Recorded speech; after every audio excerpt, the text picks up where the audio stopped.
What up, YouTube? Back once again, man. Part 2 of my TNA Destination X 2010 review. When I last left you, we had began to speak about the Eric Young and Kevin Nash versus Scott Hall and Shawn Waltman match with the TNA contracts on the line. Now, the thing about this match was the match was good. Like I said, Scott Hall looked surprisingly in good shape, and he could move in the ring and still do his Scott Hall character, which is great. Shawn Waltman is still gold in the ring. Eric Young is amazing. And Kevin Nash, we know, as old as he is, has been impressive for the last couple years, man. He's been in great shape, and he's been moving good, for a guy with two bum knees. So, I mean, this match was good. But the crowd was kind of quiet, and just watching it, no boos, no this is boring chant, something like that, but they were just watching, waiting for something. And let me just say that we all got what we were waiting for. When Eric Young, for the better part of the match, is getting dominated by the two opponents, and he finally gets to the corner and he tags in Kevin Nash. Before he tagged in Kevin Nash, Waltman sprayed him in the eyes with a green spray paint. So Eric Young is blinded. He tags in Kevin Nash. Kevin Nash comes in and everybody starts cheering like, "Oh man, we're gonna see it. We're gonna see the fight." And he's getting ready to fight Hall and Eric Young. Then he turns. I mean, he's ready to fight Hall and Shawn Waltman. And all of a sudden he turns around and he grabs Eric Young and he jackknife power bombs Eric Young. Swerve Central, which is exactly what you can expect anytime that you go and have Kevin Nash and Scott Hall on opposite sides of the ring. It's not a legitimate match. They are swerving somebody. And that's what happened here. He jackknife powerbombed Eric Young. Then he dragged Eric Young to the corner and he tagged him so that Eric Young is the legal man. Then X-Pac got Eric Young and gave him the X Factor. And then Scott Hall got him and gave him the outsider's edge. Boom. Shawn Waltman pins Eric Young with Scott Hall on top of him doing the NWO signs. 1, 2, 3. The newest members of the TNA roster, Scott Hall and Shawn Waltman. Now let me just say that when Kevin Nash grabbed Eric Young and put him in position for the jackknife powerbomb, that was one of the loudest pops of the night. And this night was full of pops. The crowd went crazy. You just saw NWO signs go all over the arena. Everybody was just holding up NWO signs. After they get the win, Shawn Waltman gets the spray paint, and he does a spray paint outline of Eric Young's body. Kind of like a chalk outline of the crime scene. And after he finishes it, you hear, and the Wolfpack music hits. No lyrics, so they didn't get busted, just the instrumental, but still, to hear that infamous wolf howl and that beat and have Kevin Nash, Scott Hall, and Shawn and the original Wolfpack in the ring, it's good to see the Wolfpack back, man. I cannot lie. And for those people who are going to say, "Oh, that's old, that was stupid, that was a waste of time," man, shut up. Because WWE brings DX back every year, 2 or 3 times a year, and the fans cheer. If this was stale and old and stupid, then the fans wouldn't have popped the way they popped when they saw Kevin Nash turn on Eric Young, and when they saw the Wolfpack in the ring again together. That was epic, that was awesome, and I cannot wait to see how they use them. Great stuff. In the match, because of that match is definitely worth watching. After that, we had Doug Williams defending his X Division title against Shannon Moore. All right, now this match was pretty good, man. Let me just say that when Shannon Moore first debuted with that crazy look with the mohawk and all that, I thought that was the stupidest thing in the world. I wasn't feeling it. But after the last couple of weeks, seeing it over and over again and seeing the way he wrestles and the charisma he's got, it's kind of growing on me, man. I dig it, you know what I'm saying? And it's funny because I actually went and looked up what he meant by he was studying from the book of Dilligaf, Dilligaf, and it stands for "Does it look like I give up?" And that's the perfect heading for his look. Does it look like he gives a damn? You know what I'm saying? He looks, a punk rocker crazy look, man. But the boy can wrestle, man. And this match was good. Good back and forth action. They didn't take up too much time with this one. But at the end of the day, Doug Williams gets the win by hitting Shannon Moore in the face with what looked to be a brick. He grabbed the foreign object, looked like a brick, and he nailed him right in the head with it and got the pin.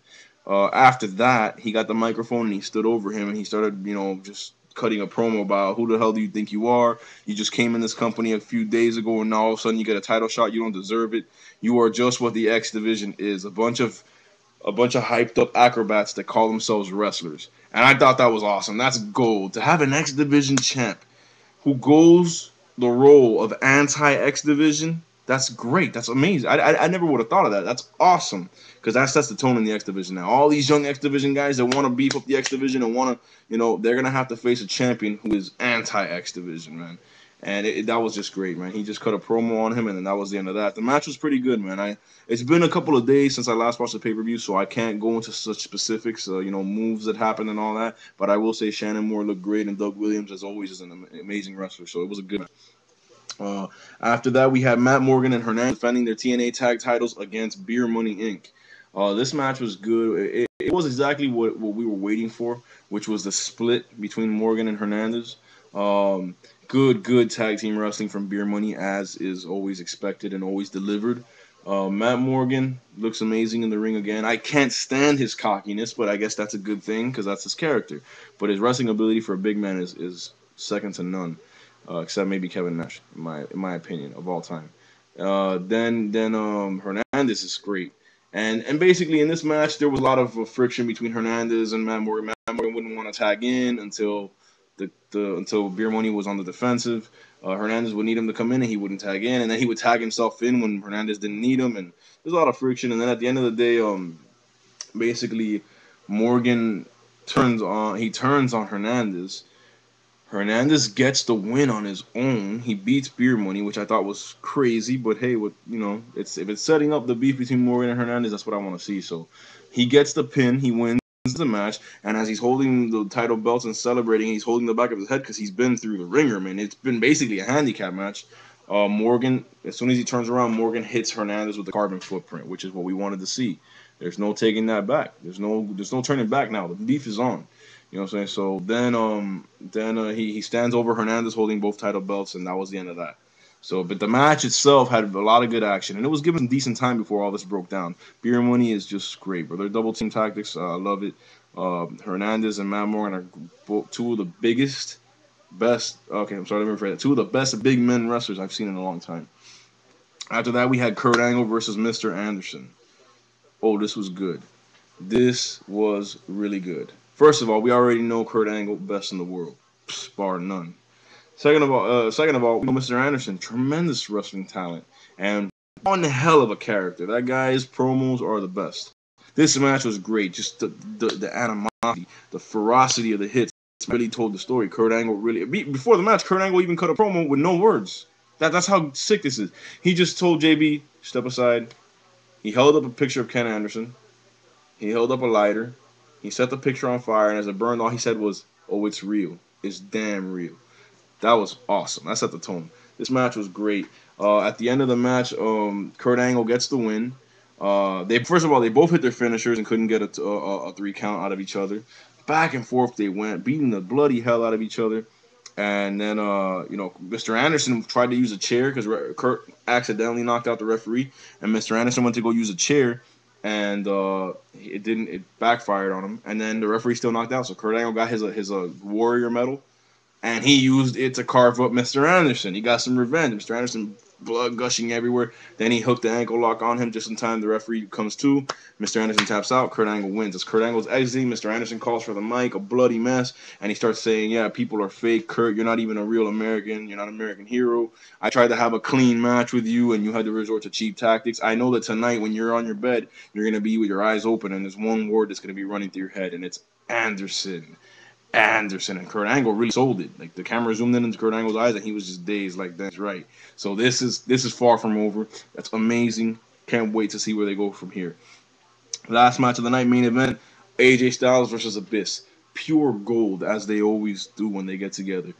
Just a great match. Abyss has never looked better. Except I want his character to go back to the monster, but I see it slowly going there. But his in-ring ability for just a brute, massive force is amazing. AJ Styles is the man. Ric Flair was ringside in a wheelchair. And just the match was great. Back and forth action. AJ Styles hit the spinal tap. He hasn't done that in probably a good year. So it was nice to see that. Anyways, AJ Styles wins because the referee has to stop the match because Abyss grabs AJ and literally choke slams him straight through the ring. The ring collapsed, bro. That was amazing. So he stopped the match. AJ retains, but that was great, man. Overall, I'm running out of time, so I'm just gonna say the pay-per-view was amazing. Best pay-per-view by far of the year, and for the better part of last year also. Order this pay-per-view. Check it out. TNA Impact Monday Nights Live. Check it out, man. God bless y'all. Hope you enjoyed the review. Peace.